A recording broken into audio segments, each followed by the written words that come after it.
1ರಿಂದ 4ರವರೆಗೆ ನಗರದಲ್ಲಿ ಕ್ರೀಡಾ ಜಾತ್ರೆ. ಶರಣ ಸಂಸ್ಕೃತಿ ಉತ್ಸವ ಹಾಗೂ ಜಯದೇವ ಶ್ರೀಗಳ 150ನೇ ಜಯಂತಿ ಅಂಗವಾಗಿ ಚಿತ್ರದುರ್ಗ ನಗರದಲ್ಲಿ ಕ್ರೀಡಾ ಜಾತ್ರೆ ಹಮ್ಮಿಕೊಳ್ಳಲಾಗಿದೆ ಎಂದು ಮಾದಾರ ಚೆನ್ನಯ್ಯ ಗುರುಪೀಠದ ಶ್ರೀ ಬಸವಮೂರ್ತಿ ಮಾದಾರ ಚೆನ್ನಯ್ಯ ಶ್ರೀಗಳು ತಿಳಿಸಿದರು. ಜಯದೇವ ಜಾತ್ರೆ ಅಂತ ಜಯದೇವ ಕ್ರೀಡಾ ಜಾತ್ರೆ ಅದು ಇನ್ನೊಂದು ನಮ್ಮ ಅಧ್ಯಕ್ಷರು ಬಿಟ್ಟರು. ಇವರು ವಿಶೇಷವಾಗಿ ಸಪ್ರೇಟಾಗಿ ಸೈಬರ್ ಟೆನ್ನಿಸ್ ಕ್ರಿಕೆಟ್ ಕೂಡ ನಡೆಯುತ್ತೆ. ಒಂದು 25 ತಂಡ ಕ್ರಿಕೆಟ್ ನಡೀಬೋದು. ಜೊತೆಗೆ ಡಿಪಾರ್ಟ್ಮೆಂಟ್ ಅದರೊಳಗಡೆ ಮಾಧ್ಯಮಕ್ಕೂ ಒಂದು ತಂಡಕ್ಕೆ ಪ್ರವೇಶ ಕೊಟ್ಟಿದ್ವಿ.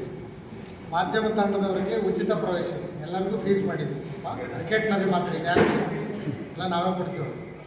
ಮಾಧ್ಯಮದವರಿಗೆ ಫ್ರೀ ಕೊಡ್ತೀವಿ, ಟಿ ಶರ್ಟ್ ಕೊಡ್ತೀವಿ, ಪೊಲೀಸ್ ಭಾಗವಹಿಸ್ತೀವಿ. ಈ ಥರ ಡಿಪಾರ್ಟ್ಮೆಂಟ್ನಲ್ಲಿ 10 ಡಿಪಾರ್ಟ್ಮೆಂಟ್ 10 ಇಲಾಖೆ ಅವ್ರಿಗೆ ಕೊಡ್ತೀವಿ. ಅವ್ರಿಗೆ ಸಪ್ರೇಟ್ ಬಹುಮಾನ ಕೊಡೋದಂತ ಆಗಿದೆ.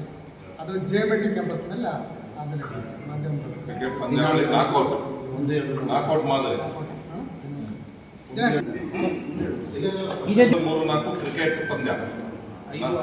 6, 7 ಇದು ನಮ್ಮ ಕಬಡ್ಡಿ ಅದು ಬೇರೆ, ಈ ಸ್ಥಳ ಬೇರೆ. JMT ಇದು ಅಲ್ಲಿ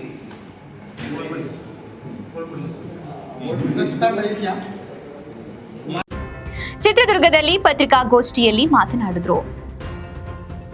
ಅಕ್ಟೋಬರ್ 1ರಿಂದ 4ರವರೆಗೆ JMIT ಮೈದಾನದಲ್ಲಿ ಕ್ರಿಕೆಟ್ ಪಂದ್ಯಾವಳಿ ಹಮ್ಮಿಕೊಳ್ಳಲಾಗಿದೆ.